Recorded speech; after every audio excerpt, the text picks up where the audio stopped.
오늘은 이제 기도의 사람 느헤미야라는 제목으로 시작해가지고 이제 오늘부터 느헤미야 보도록 하는데, 제가 여러분에게 봉독하는 것보다 한 절씩 이렇게 교독하는 게 나을 것 같아요. 제가 한 절 읽고 여러분이 한 절 교독하도록 합니다.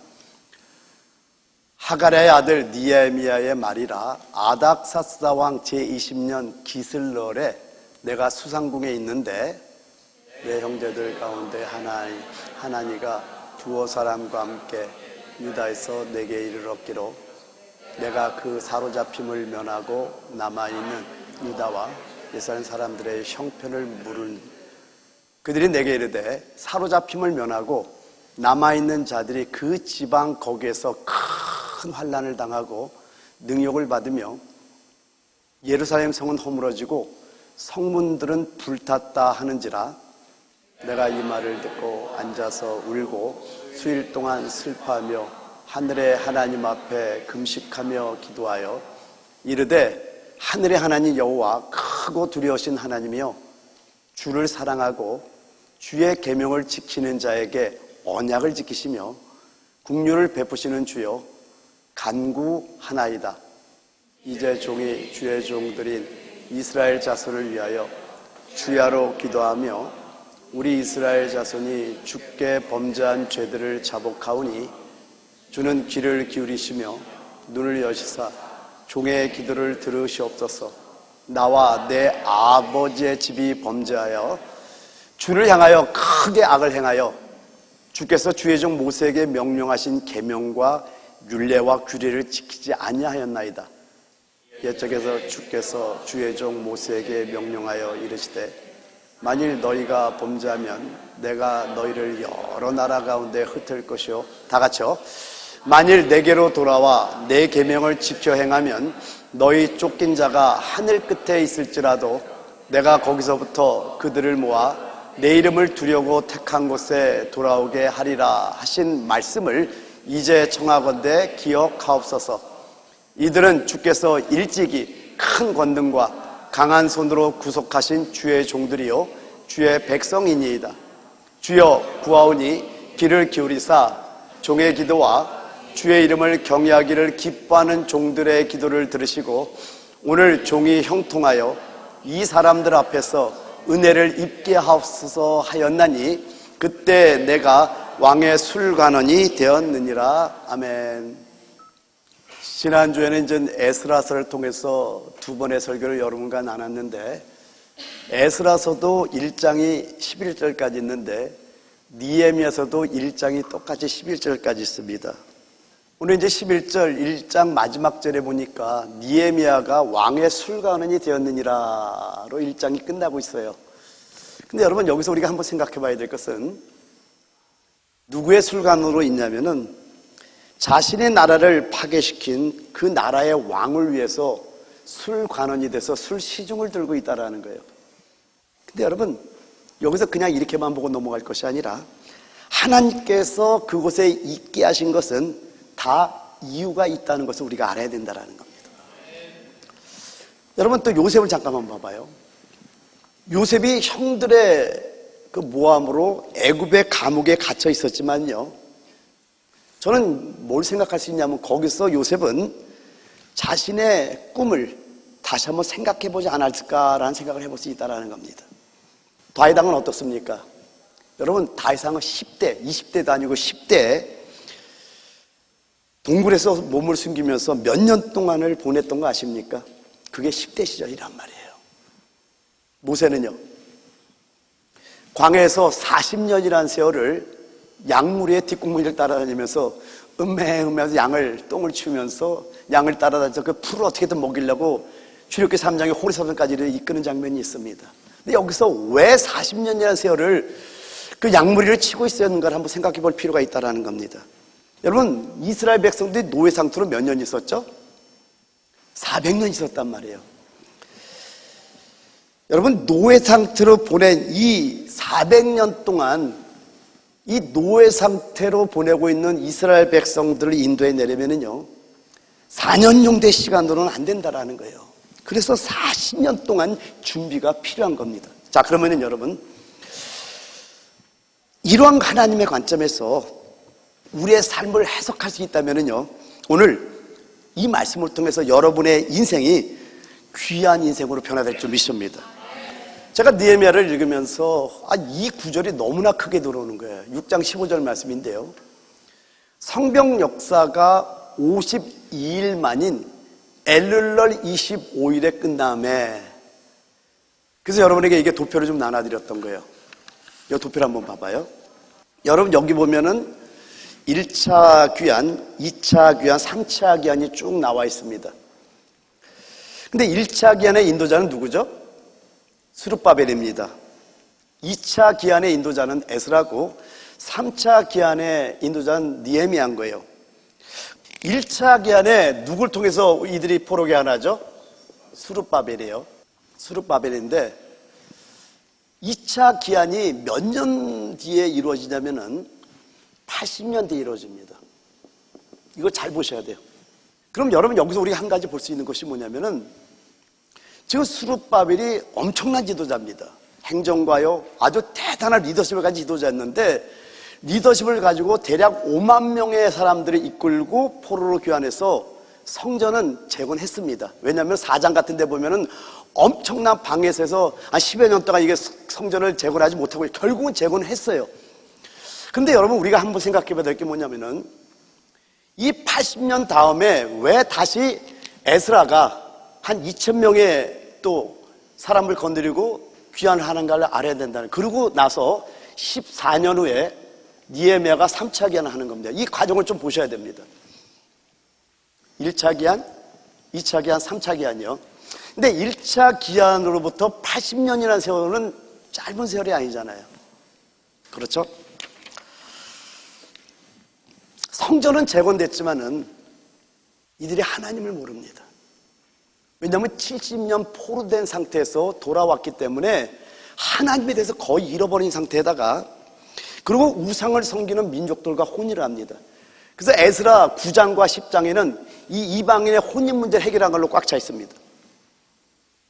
그리고 이들이 말할 수 없는 타락과 부패가 가득했고요, 그리고 자포자기의 삶을 살았던 겁니다. 왜 그러냐면은 성전은 재건했지만 성벽을 재건하려고 하면 주위의 적들이 와서 성벽을 부수고 노략을 하고 이들을 죽이고 아주 불을 태우고, 그리고 농사를 지으면 다 뺏어가고, 이런 일이 계속 반복됐던 거예요. 그러니까 완전히 자포자기 상태에서 타락과 부패가 가득한 지금 이런 상황이 바로 스룹바벨의 1차 기한의 그 80년의 상태라는 겁니다. 그리고 80년대 에스라 7장 1절과 5절을 보면은, 이 에스라는 제사장인데 아론의, 대제사장 아론의 16대 자손임을 말씀합니다. 근데 이제 에스라가 이 이스라엘 백성들에게 진정한 하나님을 알려고 싶다는 갈망이 생겨요. 그리고 이들의 정정한 회개를 통해서 영적 부흥을 이루고자 하는 마음을 가지고 이제 올라가는데, 그것이 이제 7장, 에스라 7장 6절부터 10절까지를 보게 되면은요, 이 에스라가 바벨론에서 올라왔으니 그는 이스라엘의 하나님 여호와께서 주신 모세의 율법에 익숙한 학자로서 그의 하나님 여호와의 도우심을 입음으로 왕에게 구하는 것은 다 받는 자이더니, 여기 두 가지를 봐야 됩니다. 한 가지는 뭐예요? 모세의 율법에 상당히 능통한 자였어요. 그러니까 하나님의 말씀을 정말로 잘 아는 자였어요.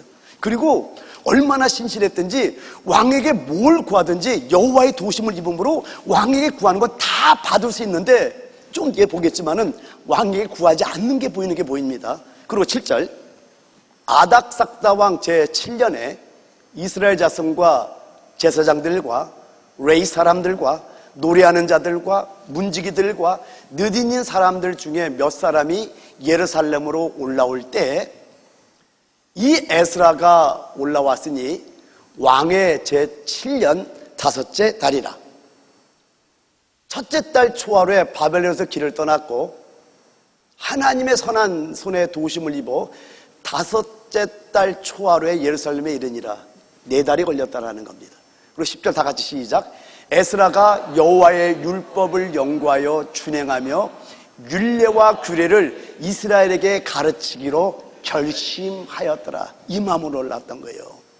그러니까 이들의 성전은 재건하고 예루살렘에 하나님이 계신 곳, 즉 하나님의 성전이 지은 곳이 와서 성전은 졌지만은 계속해서 성벽이 파괴되게 있는 상태에서 하나님도 모르고 타락과 부패와 자포자기 속에 있는 이들을 바라보면서 에스라가 80년대에 2차 개헌으로 그냥 하나님의 율법, 하나님의 말씀을 이들에게 가르치고자 그 불을 가지고 올라오고 있더라는 겁니다. 여러분, 에스라는 대단한 믿음의 소유자입니다.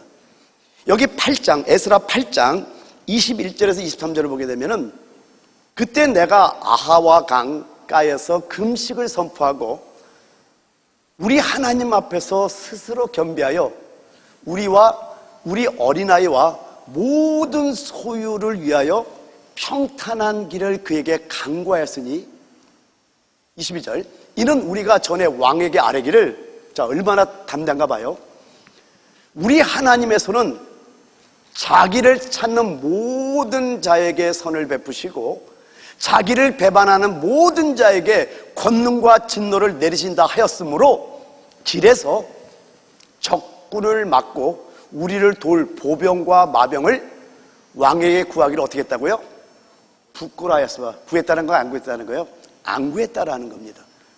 저 때는 너무나 도적들이 많았기 때문에 약탈을 당할 수 있음에도 불구하고 왕에게 마병과 보병 구하기를 부끄러워했고 23절 그러므로 우리가 이를 위하여 금식하며 우리 하나님께 간구하였더니 그의 응낙하심을 입었느니라 이 말씀이 나옵니다. 그 어려운 길을 오직 하나님 한 분만 의지하고 왔다라는 겁니다.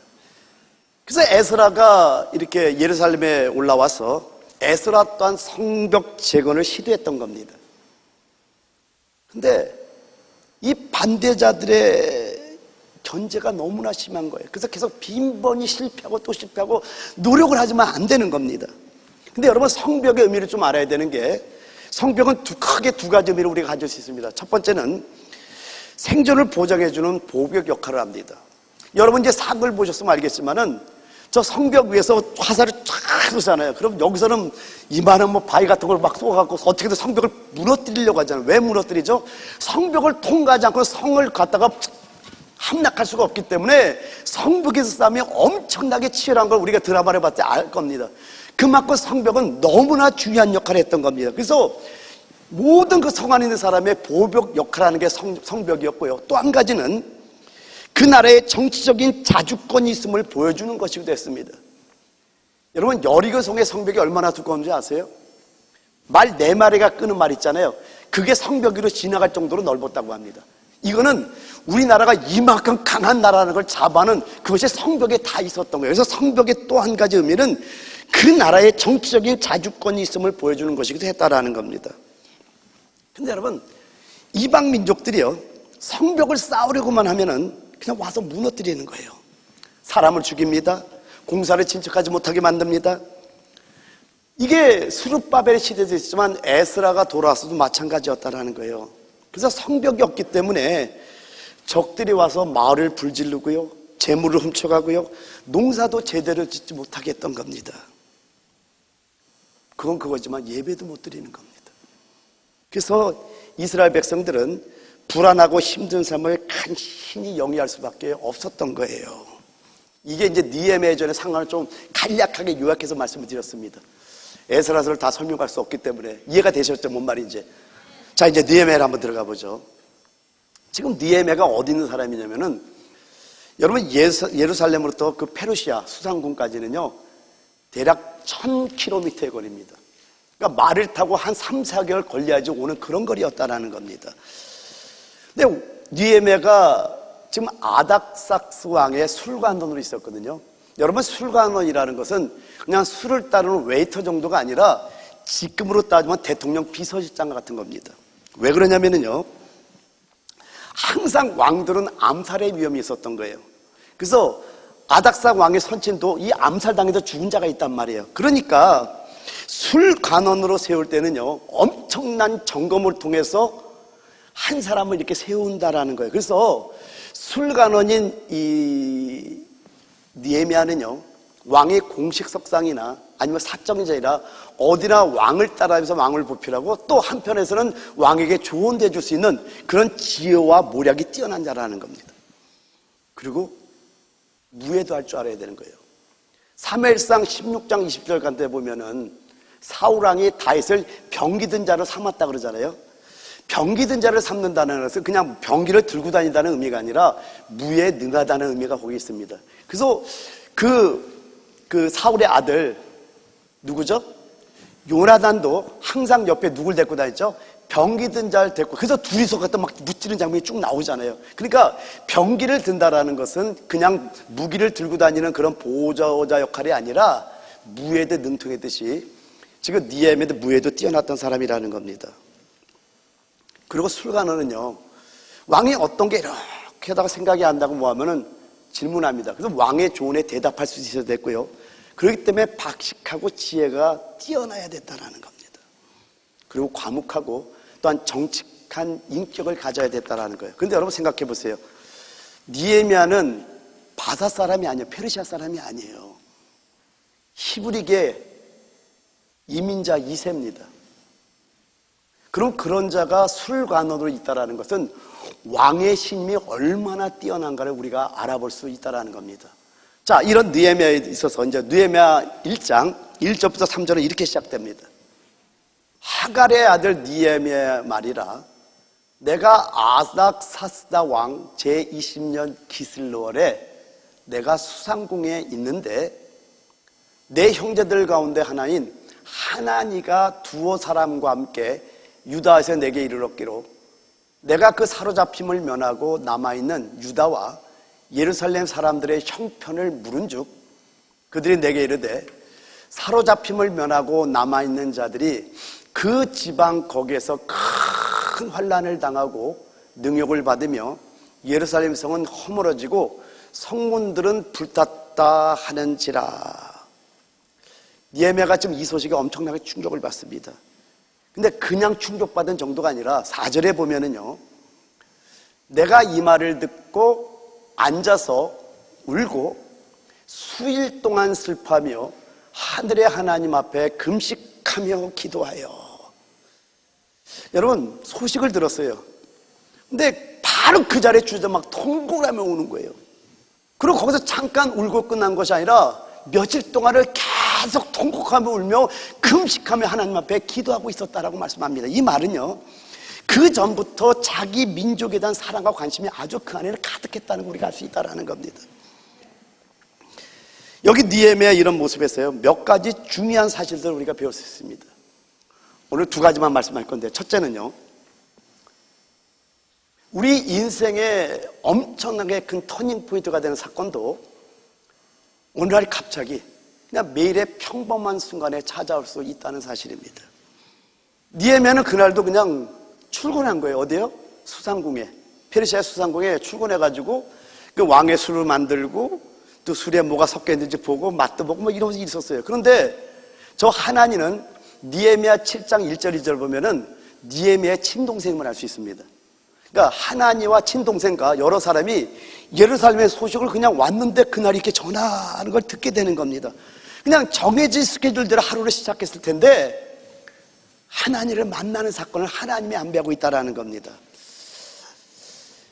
며칠 전 신문을 봤는데 하와이 천국이라는 하와이 마우이 섬에서 산불이 나가지고 한 60명가량이 사망을 당했다고 합니다. 그럼 여러분, 우리는 이 소식을 그냥 듣지만은 만약에 여러분이 하와이 마우이에서 온 거기 일가치적인 사람들하고 한번 쳐보죠. 여러분의 그 소식은 어떨까요? 또 지금 중국에 태풍 독수리에 와가지고 제가 뉴스를 봤더니 버스까지 막 차들이 둥둥둥 다 떠내요. 얼마나 비가 한 번에 쏟아졌던지. 그리고 집이 그냥 쓱쓱 무너지는 거예요. 그럼 여기에 만약에 그 중국에서 온 그 마을에 있던 사람이 여기 있다면 그 소식이 여러분 어떻게 들릴까요? 여러분, 여기서 우리가 한 가지 알 수 있는 게 뭐냐면은, 우리가 지식으로 하는 뉴스가 있는가 하면은요, 내 영혼을, 내 심장을 뒤흔드는 뉴스가 있을 수 있다라는 겁니다. 하나님의 사람의 인생 속에서는요, 결코 우연이 없다는 걸 믿으시기 바랍니다. 예를 들면 마태복음 4장을 보게 되면 네 제자가 나옵니다. 베드로, 안드레, 요한, 야고보가 나와요. 근데 성경에 보니까 베드로와 안드레는 그물을 던지고 있었다고 나옵니다. 야고보와 요한은 그물을 수선하고 있다고 나옵니다. 즉 이들은 그냥 평범한 일상생활에서 자기들의 고기잡이를 하고 있었는데 그냥 평범하게 생활하고 있는데 오늘날 예수라는 겉으로 볼 때는 흠말 많은 거 하나 없는데 그 눈빛을 보니까 뭔가 생명의 기운이 쫙 하는 분이 와갖고 나를 따르라고 하고 있다는 거예요. 그냥 자기들은 업으로서 일하고 있었던 거예요.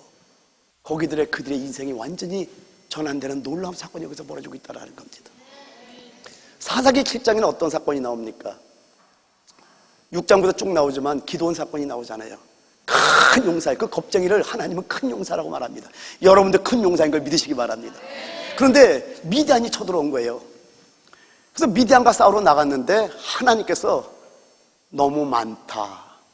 그리고 전쟁에 두려워하는 자는 돌려보내라 했더니 22,000명이 돌아갑니다. 아니 미디안 지금 족속은 엄청난 수로 쳐들어왔는데 22,000명이 돌아가고 이제 10,000명이 남아요. 여러분 32,000명도 큰 수가 아닌데 하나님 눈에는 많다라고 말씀하고 있습니다.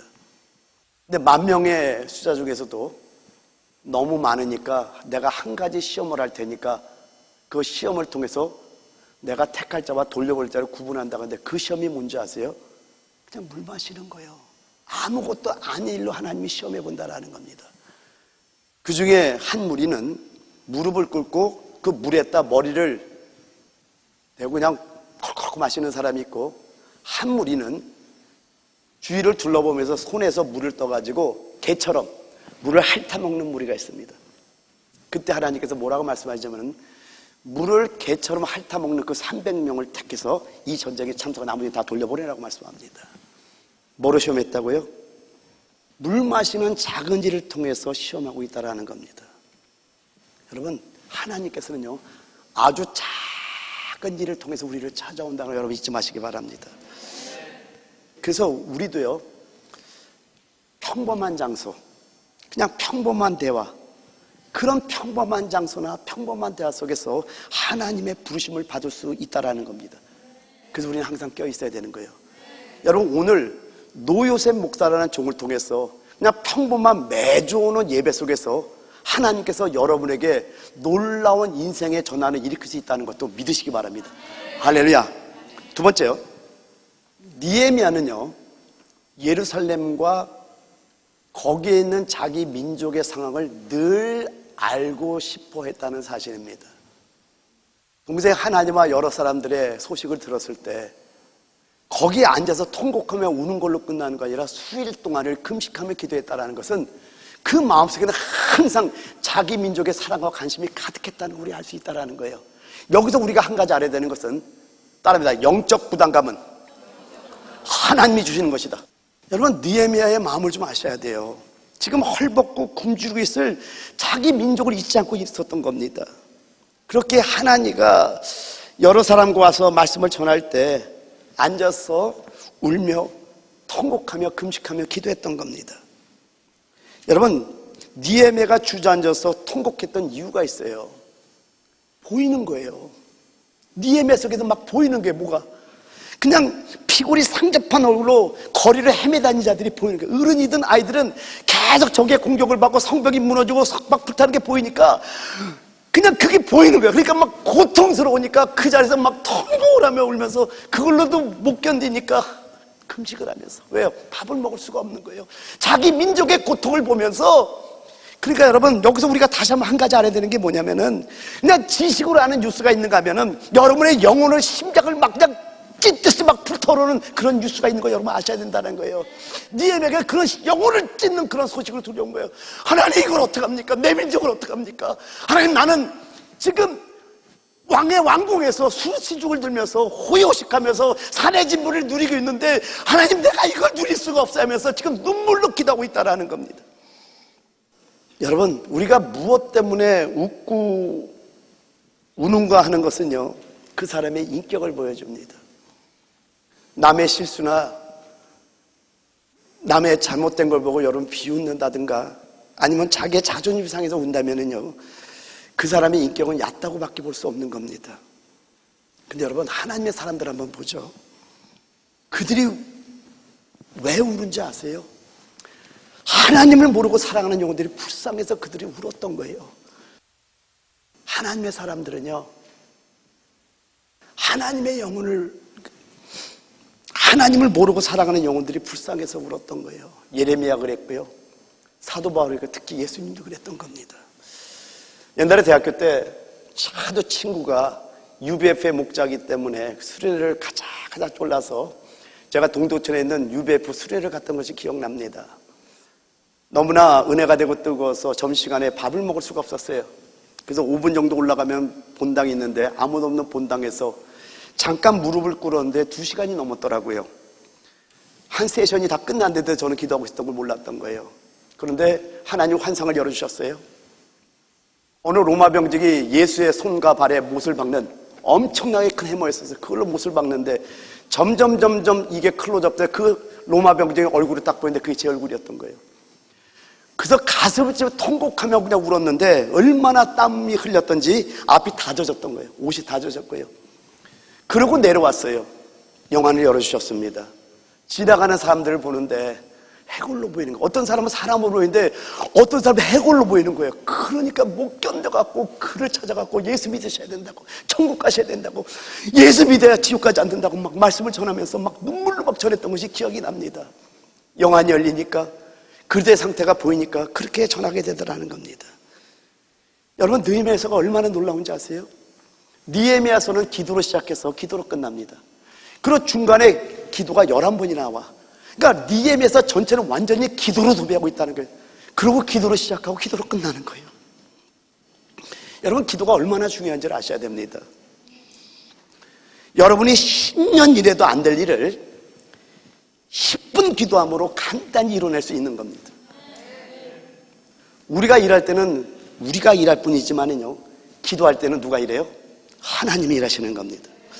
저는 그 사건을 참 너무나 좋은 예로 한번 생각한 게 뭐냐면은, 어릴 때부터 저는 기도하는 게 좋았었어요. 근데 이제 우리 도시에 기도원이 있는데 거기에 피아노를 치는 자매가 피아노 전공입니다.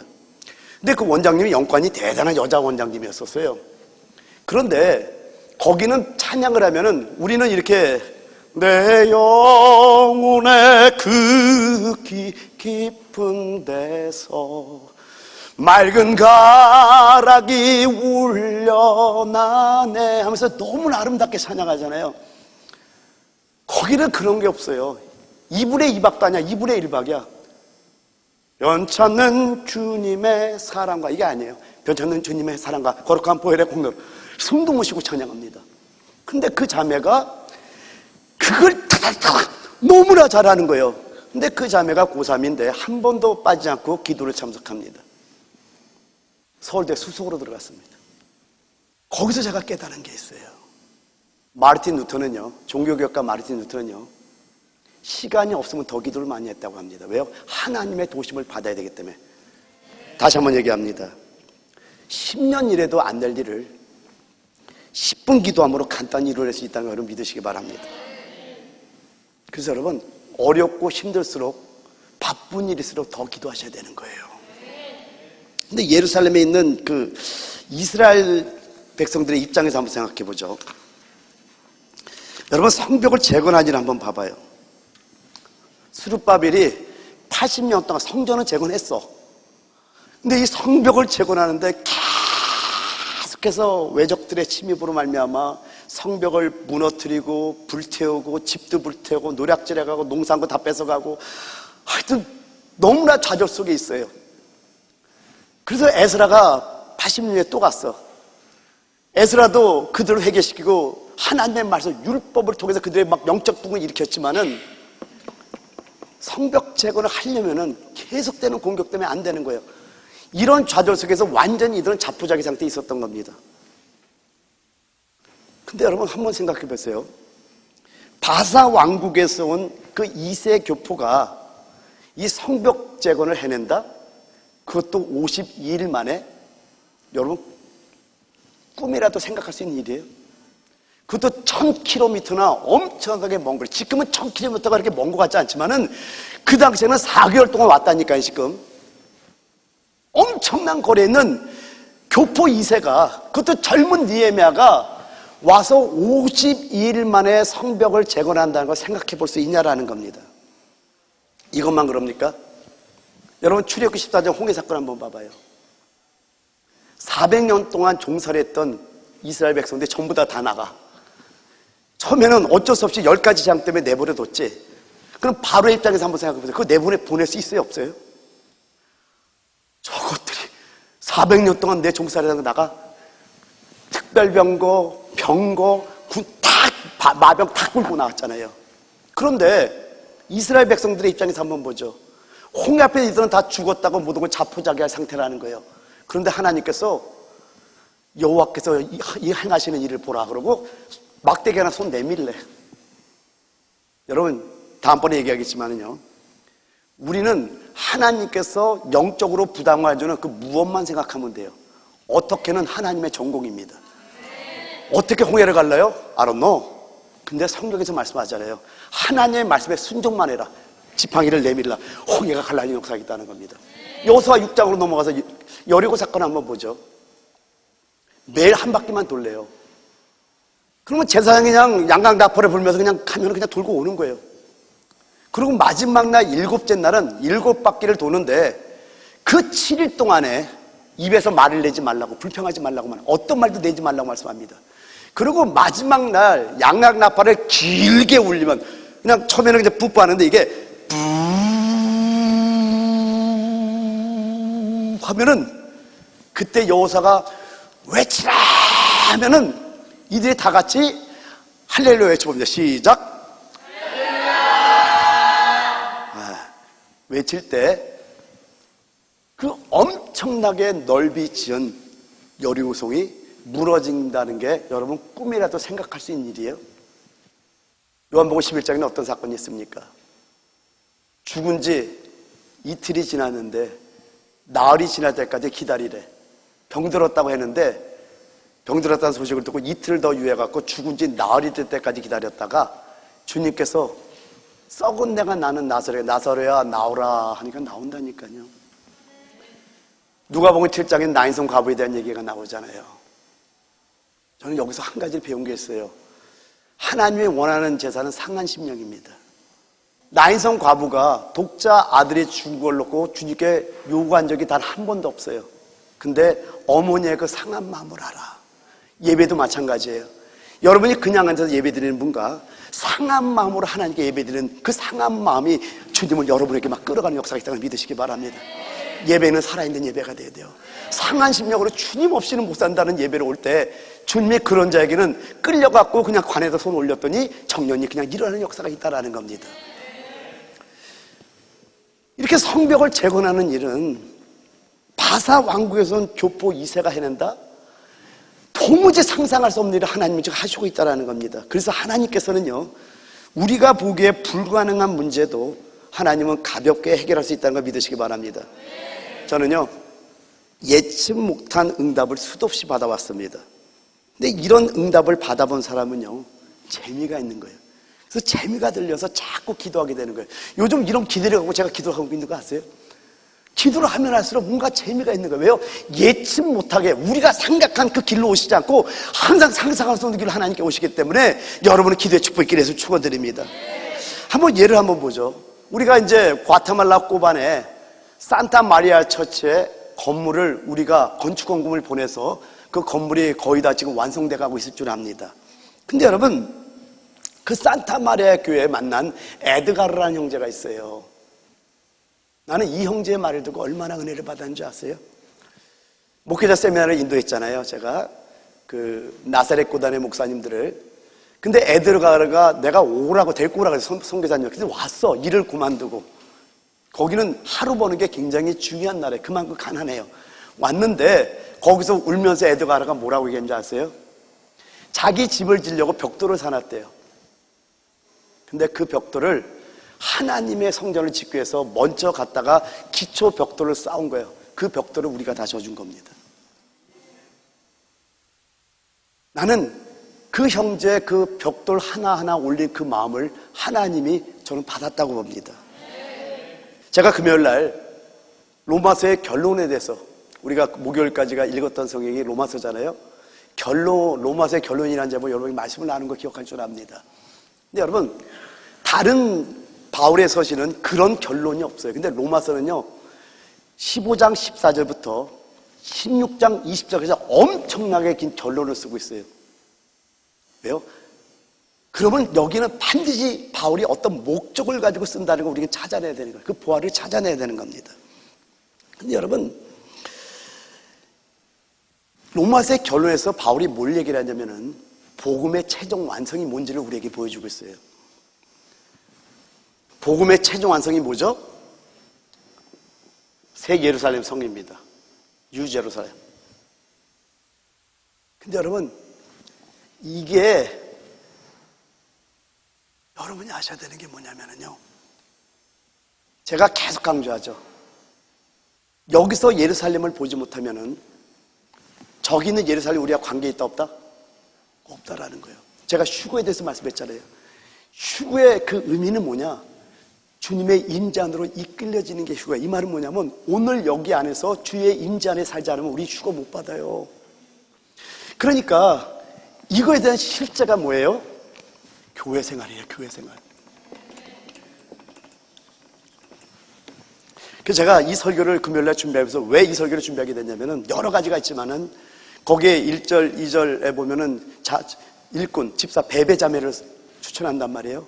그래서 거기에 프로스티토스라는 단어를 써요. 프로스티토스. 이 단어는 그냥 쓰는 단어가 아니라 정말 바울이 베베자매를 존경하고 너무너무 감사해서 보호자 하는 그 남성 명상에 쓰는 거 유일하게 로마서 16장 2절에 여성 명사 딱 한 번 나오는 그 단어를 쓰고 있어요. 얼마나 감사했으면. 그리고 3절 4절을 보게 되면은 브리스가와 아굴라에 대해서 얘기를 할 때 뭐예요? 저들은 내 목숨을 위하여 자기들의 목이라도 내어준다는 감사를 쓰고 있잖아요. 근데 더 중요한 게 있단 말이에요.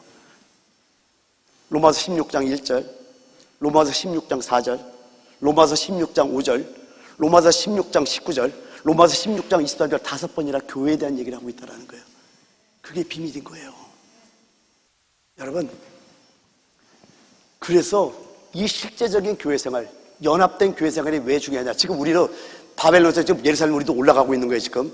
왜요? 바벨론의 의미가 뭐라고 그랬죠, 지난주에? 포로됨, 흩어짐, 분열이라고 했어요. 예루살렘의 의미는 연합된 하나라는 의미가 있어요.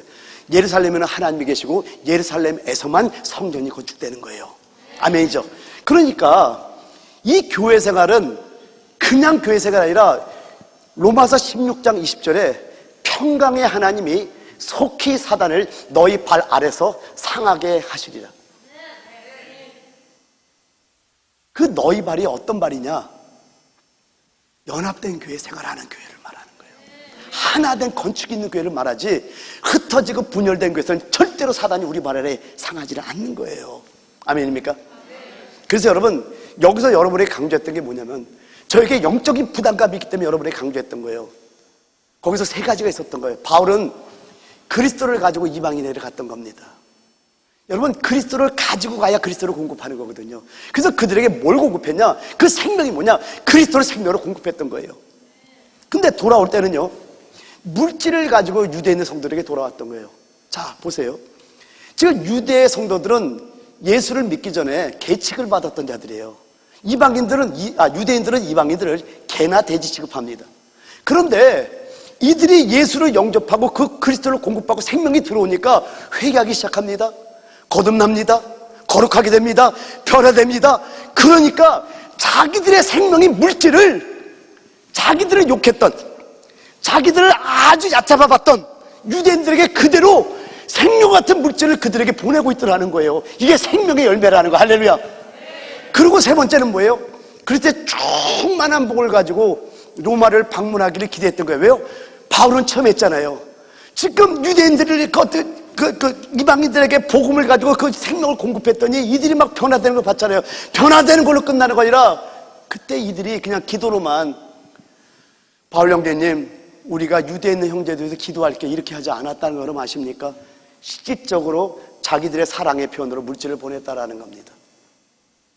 그래서 그리스도의 충만한 복, 이 축복을 가지고 로마를 방문하기 기대했던 거예요. 이게 교회 생활인 거예요. 그래서 여러분, 교회 생활은요, 첫 번째는 그리스도로 채워지는 거예요. 오늘 그리스도로 채워져야 돼요.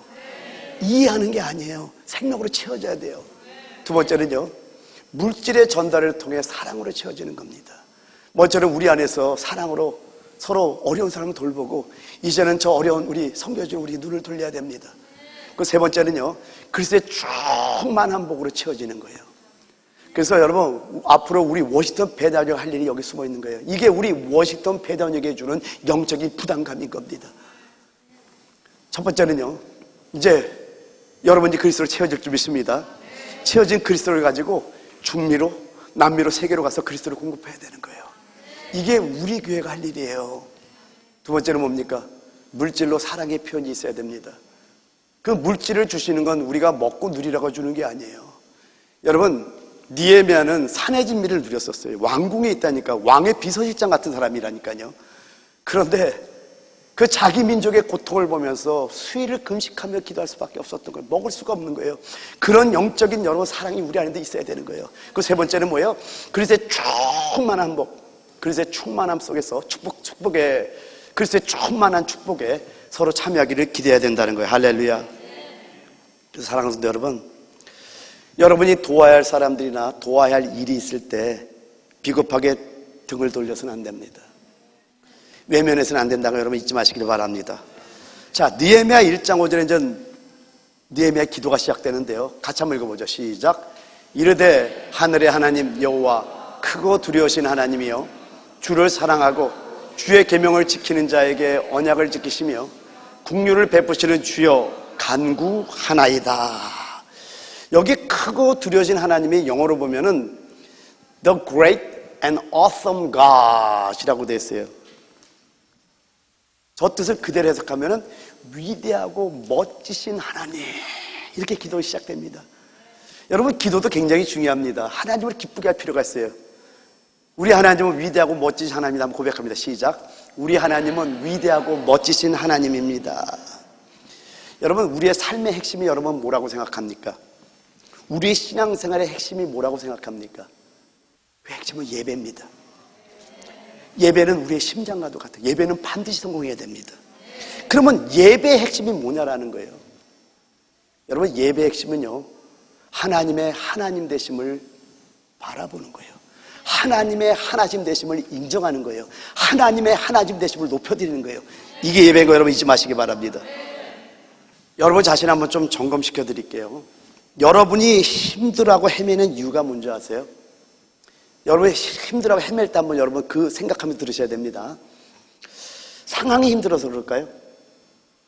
뭐 그럴 수도 있겠죠. 문제가 많아서요? 그것도 맞겠죠. 세상이 강해서요? 그럴 수도 있겠죠. 근데 아니에요. 하나님이 작아 보이니까 세상이 커 보이는 겁니다. 하나님이 작아 보이니까 그것들에게 우리가 메뚜기처럼 우리 스스로 보이는 겁니다. 여러분, 느헤미야 기도의 시작은요, 하나님을 크고 멋진 분으로 알고 기도했던 겁니다. 하나님을 위대하고 멋지신 분을 알고 기도했다라는 거예요. 그래서 여러분에게 어떤 문제가 있든지요, 문제를 너무 깊이 묵상하는 것은 좋지 않다는 걸 깨달으시기 바랍니다. 문제를 많이 묵상하면은요, 스트레스만 쌓입니다. 그래서 옆에 분과 한번 이렇게 인사하는데요, 눈을 바라보고 인사합니다. 문제는 잠깐만 보고 하나님을 깊이 묵상합시다. 이렇게 인사합니다.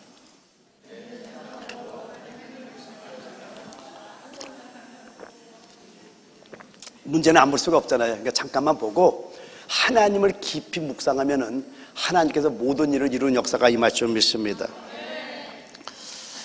그리고 5절 하반절을 보게 되면요, 느헤미야가 뭘 기도하냐면은 하나님을 사랑하는 자의 기도를 들으심을 믿고 그러고 기도하고 있었다라는 거예요. 주를 사랑하고 주의 계명을 지키는 자에게 언약을 지키시며 국류를 베푸시는 주여 간구하나이다. 요 기도에 대한 거 제가 따로 설교해야 돼요. 그래서 제가 여기서 많이 말씀을 못 드립니다. 그리고 6절 7절로 넘어가면은요, 느헤미야는 자기 민족의 죄를 고백하고 회개했다라는 겁니다. 6절 먼저 보면은요, 이제 종이 주의 종들인 이스라엘 자손을 위하여 주야로 기도하며 우리 이스라엘 자손이 주께 범죄한 죄들을 자복하오니 주는 귀를 기울이시며 눈을 여시사 종의 기도를 들으시옵소서. 나와 내 아버지의 집이 범죄하여 주를 향하여 크게 악을 행하여 주께서 주의 종 모세에게 명령하신 계명과 율례와 규례를 지키지 아니하였나이다.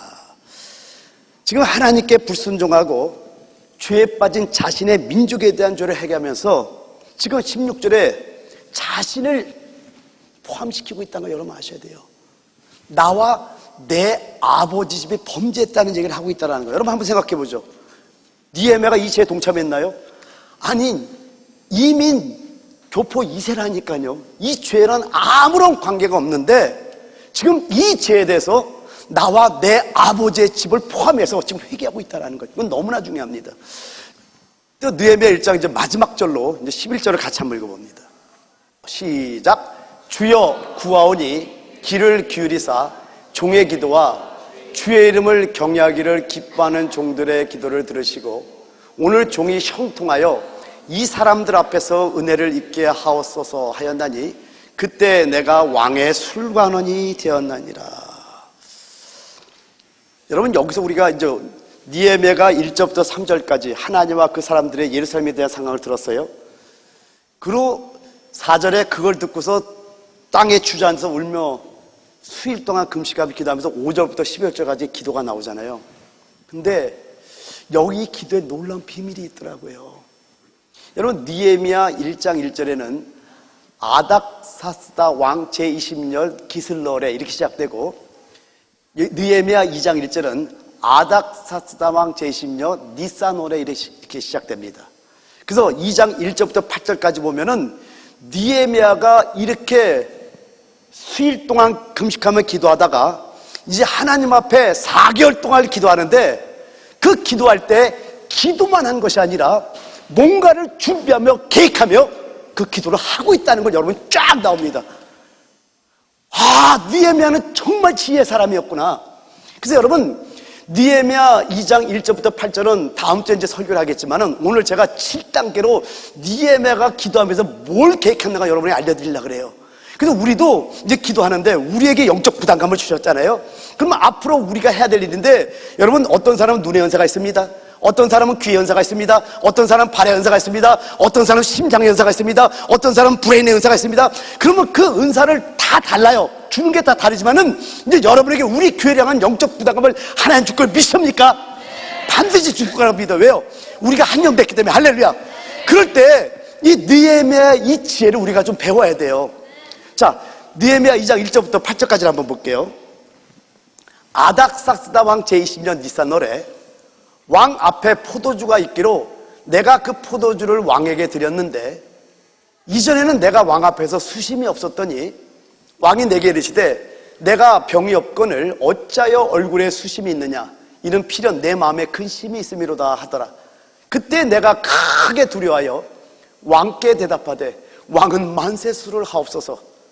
내 조상들의 묘실이 있는 성읍이 이제까지 황폐하고 성문이 불탔사오니 내가 어찌 얼굴에 수심이 없사오리까 하니 왕이 내게 이르시되 그러면 네가 무엇을 원하느냐 하시기로 내가 곧 하늘의 하나님께 묻다고 기도했다라는 거예요.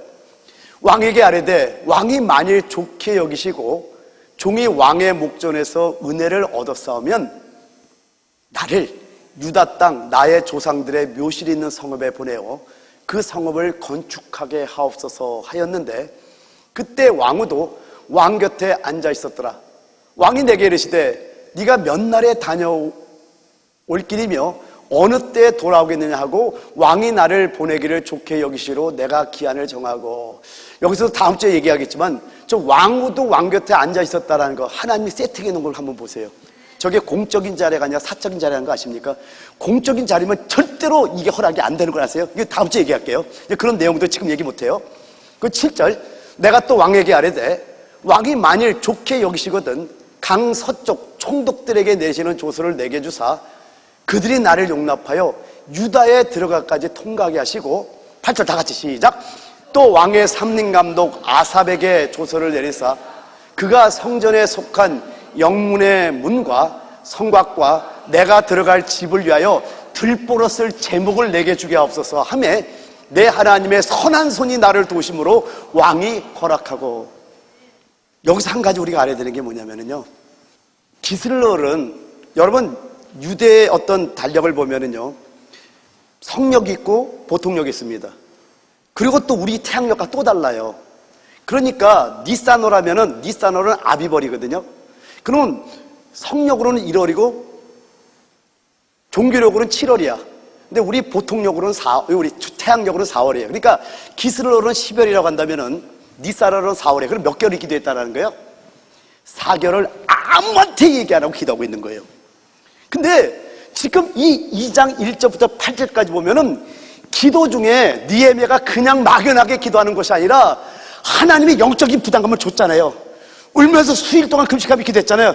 그러면서 그때 결단한 거예요. 하나님, 내가 준비하겠어요. 여기 보니까 삼림 감독 아삽이라는 얘기를 하잖아요. 그러면 삼림 감독의 이름을 안다 모른다? 알고 있다는 걸 어떻게 알아요? 조사해봤으니까 알죠. 그래서 여러분 7단계를 한번 보죠. 1단계는요, 이제 이런 계획을 세우며 기도했던 거예요. 과거 이 지역에 위협이 되었던 예루살렘 성벽 재건을 위해서 술 시중 두는 일을 그만하게 해달라고 왕을 설득하겠다 계획하는 거예요. 말 안 하고 계획해요. 왜요? 여러분 나중에 보겠지만 2장 1 보면은 얼굴에 수심이 가득할 때 크게 놀랬다 그러잖아요. 옛날에 왕 앞에서 술 관원이 수심이 가득하면 그 자리에 목이 나갑니다. 개념을 알고 봐야 돼. 성경은 그냥 그 시대를 모르면은 이게 이해가 안 되는 부분입니다. 2단계요. 왕이 그 재건 사업의 재정적 후원을 담당하도록 설득하겠다. 3단계. 왕으로부터 주변 총독들에게 보내는 조서를 얻어서 예루살렘으로 가는 길에 안전을 보장받겠다. 4단계. 왕이 삼림감독 아삽에게 조서를 내려 성문과 거할집을 위한 제목을 충분히 제공하도록 왕을 설득하겠다. 그러니까 여러분, 저 아삽이라는 이름이 나오는 건 이미 삼림감독이 누군지를 조사하고 이 계획 기도하면서 하나하나 지금 자기가 할 일을 갖다가 계획하고 있다는 걸 우리가 알 수 있다는 겁니다. 이해가 됐죠? 5단계. 왕에게 유다 총독이라는 직위를 요청하겠다. 6단계. 조직을 만들어서 예루살렘 백성들을 배치하겠다. 그 마지막 7단계는 뭐예요? 그리고 나서 이제 건축을 시작하는데 며칠 만에 거의 100년 동안 안 됐던 건축이 단 50일 만에 된다는 건 이건 하나님이 간섭한, 하나님의 손이 도우지 않으면 안 되는 일인 거예요. 그러니까 이 일을 그냥 준비한 게 아니라 금식하며 기도하며 쫙 하면서 하나님 나에게 불을 주셨는데 이 불을 끄지 않겠어 하면서 아무한테 말하지 않고 하나님께 기도하면서 4개월 동안 철저히 준비하며 기도했다는 걸 알 수 있다는 거예요. 이게 2장에 이 기도의 열매가 쫙 나타나는 거란 말이에요. 여러분, 이건 기도하며 준비한 계획이었다는 겁니다. 저는 이제 여러분에게 도전합니다. 여러분의 기도 중에 하나님께서 주시는 어떤 비전이나 뜨거운 마음이 올라오는 것이 있습니까? 그렇다면요, 그것이 이루어질 줄 믿고 계획을 세우기를 도전합니다. 여러분, 당연히 기도하는 것 중요합니다. 물론 기도하는 것이 중요하지만은 계획 없이, 준비 없이는 기회를 잡을 수 없음을 잊지 말기 바랍니다. 할렐루야. 그 다음 2가지만 기도합니다. 오늘 함께 기도하고 마치도록 하는데요. 첫 번째는요, 우리 인생에 엄청나게 큰 터닝 포인트가 되는 사건도 오늘날 갑자기 매일의 평범한 순간에 찾아올 수 있다는 사실입니다. 이걸 놓고 기도하는 거예요. 그래서 여러분 항상 깨어 있어야 되는 겁니다. 저는 우리 워싱턴 배단육에도 이런 엄청난 하나님 축복 사건이 온다고 믿습니다. 그래서 이걸 놓고 기도할 때, 하나님, 내가 매일매일을 성실하게 살겠습니다. 어부들처럼 베드로와 안드레와 야고보 요한이 고기를 잡을 때 주님을 만남으로 인생의 전환이 됐던 것처럼 기도원의 그 용사들 300명 용사를 뽑을 때 아무것도 아닌 물을 가지고 시험해 본다는 걸 여러분 아셔야 돼요. 그러니까 여러분의 하나하나가 그냥 일상적인 생활에서, 평범한 생활 속에서, 평범한 대화 속에서 하나님이 찾아올 수 있다는 걸 알면은 오늘 하나님, 내가 일상생활에서 깨어있는 자가 되기를 원합니다. 주님과 교통하는 자가 되기를 원합니다. 주의 이름 한번 부르기도 합니다. 기도하겠습니다.